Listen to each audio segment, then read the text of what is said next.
Hello curry crew. So today we are making aloo puri.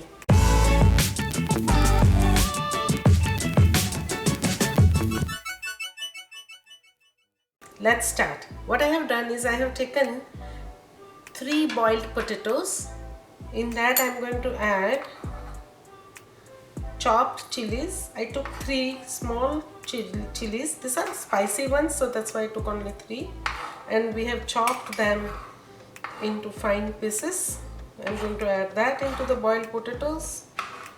When you are handling chili, just make sure you are washing your hands properly before you touch your eyes or anything, otherwise it's going to burn. Now with this garlic crusher, I'm taking 2 to 3 cloves, small cloves of garlic, and I'm going to crush them and add them into our mashed potatoes. Final ingredient, some little bit of coriander,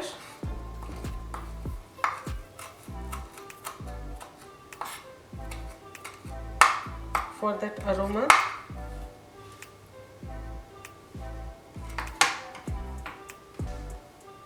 We are now going to add dry ingredients, that's the spices which we have. Salt to taste. This is like 1/2 teaspoon of turmeric powder, 1/4 teaspoon of red chili powder, 1/2 teaspoon of cumin-coriander.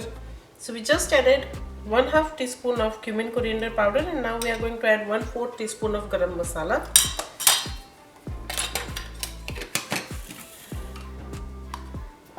We are going to add now 1/2 tablespoon of sugar,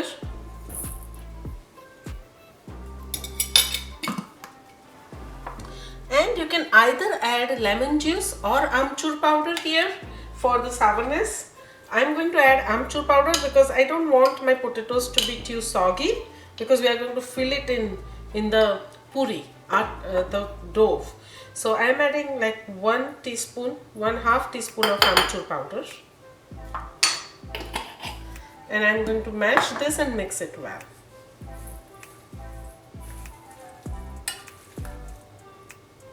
This is a very easy recipe. It's a very delicious recipe, but you can make it very quickly if your family, especially the kids, they are starving, they want something new. This is something which you will be able to make it very quickly. And it's very filling also. This can work as a great recipe for tiffin. When you give your lunch packet, the lunch boxes for the kids for school, you can just boil the potatoes and prepare it at night, and then in the morning you just have to make it, and kids would happily eat it with ketchup or chutney. I think I will have to get my hands dirty, so because the best way to mix anything is your 10 fingers. So we are done mixing it, and now we are going to prepare our dough. So now we are going to knead the dough for the puri. So what I have done here is I have taken 1/3 cup of whole wheat flour. In that I am going to add 1/3 cup of all-purpose flour, and I am going to add like 3 tablespoons of rava or semolina, just to make it more crispy. So not much, 1 or 2 tablespoons. Yeah, we'll start with 2 tablespoons. If we need more, we'll add. But how you can figure out, by filling it with your fingers, you can figure out if there is enough proportion of semolina. You don't want too much, but at the same time you don't want too little also. Looks like this is going to take 3 tablespoons. So you can keep this measurement in mind, 3 tablespoons of semolina. Mix well. And now I'm going to add salt to taste. A little bit of salt, not too much like the way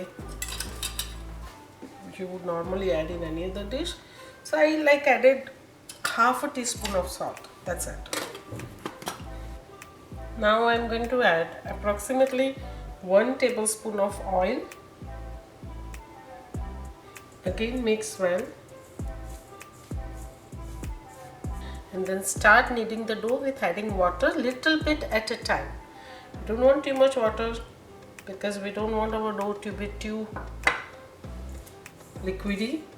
So little bit water at a time.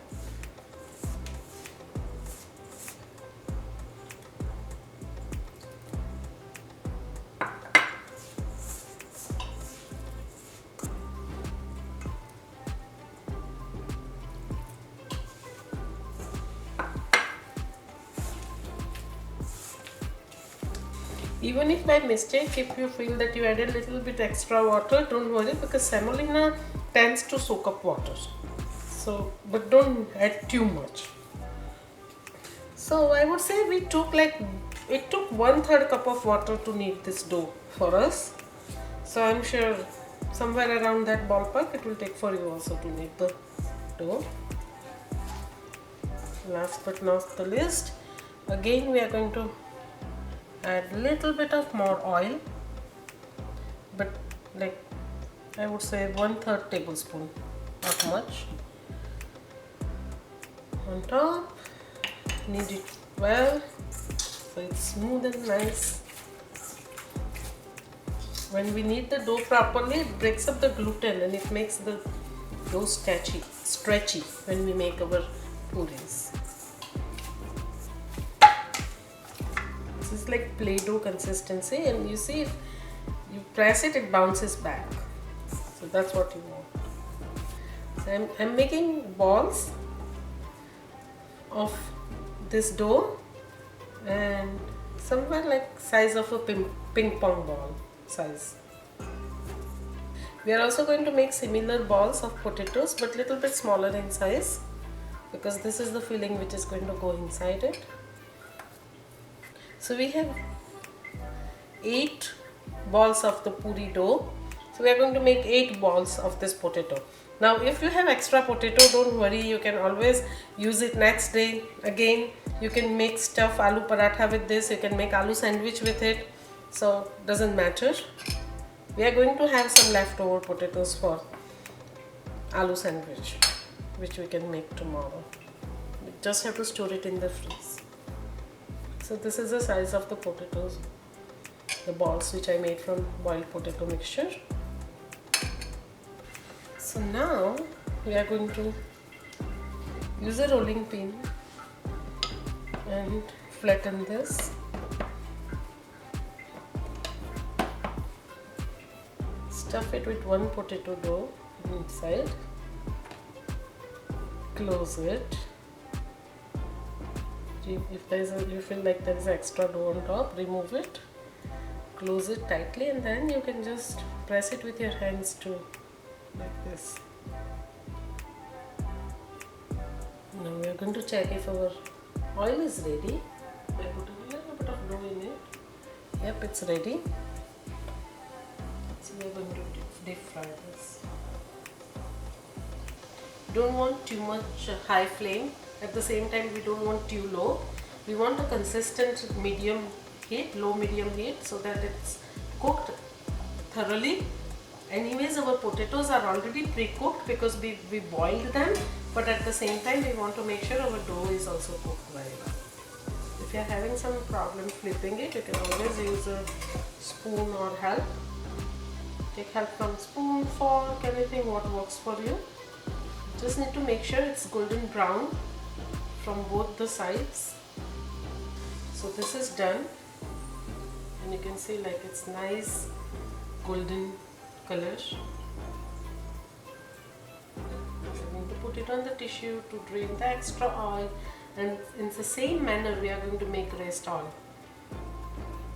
the puris. So now that our aloo puris are done, it's a tasting time. So we are going to taste them. These are very good, guys. They came out to be amazing. They're very crispy from outside and nice and soft and gooey from inside, like perfect comfort food for yourself or for the kids or for everyone in the family. You can try them with ketchup or chutney. So keep on cooking.